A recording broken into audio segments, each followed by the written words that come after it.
I know the frustrations because I had, a similar group of people who were actually much angrier approached me when I was in Ealing just a few weeks ago, and they voiced their concerns about these low traffic neighborhoods. And again, if you don't know, this is a scheme that was cooked up by the mayor that he pushed through during the pandemic. The High Court later ruled that it was illegal.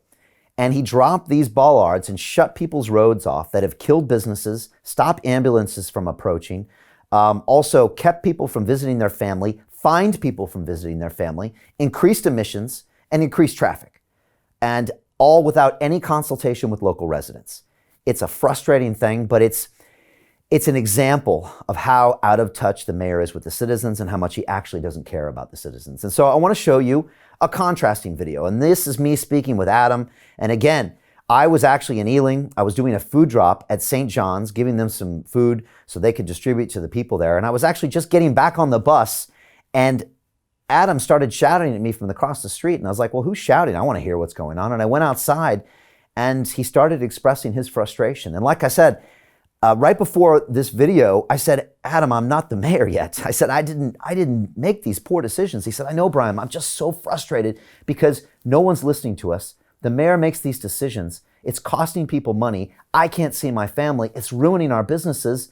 And they're generating millions of pounds of fines off our back in the greatest recession in 300 years. He's so frustrated.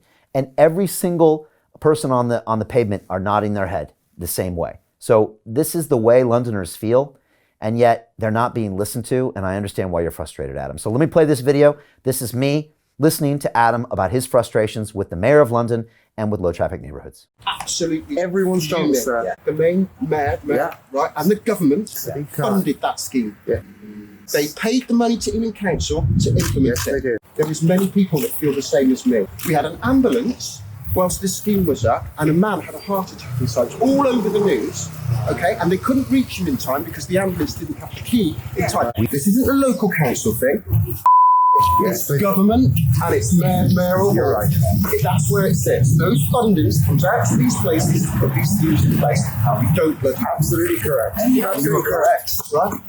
And I'm almost trying to hold my temper. Yeah.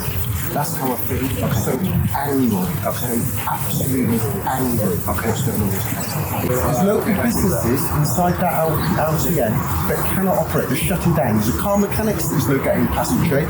Pharmacy, which serviced the local area that I could walk to, shutting. Okay. So what they do is they stick these barriers. If anybody makes a mistake, it's 200 quid.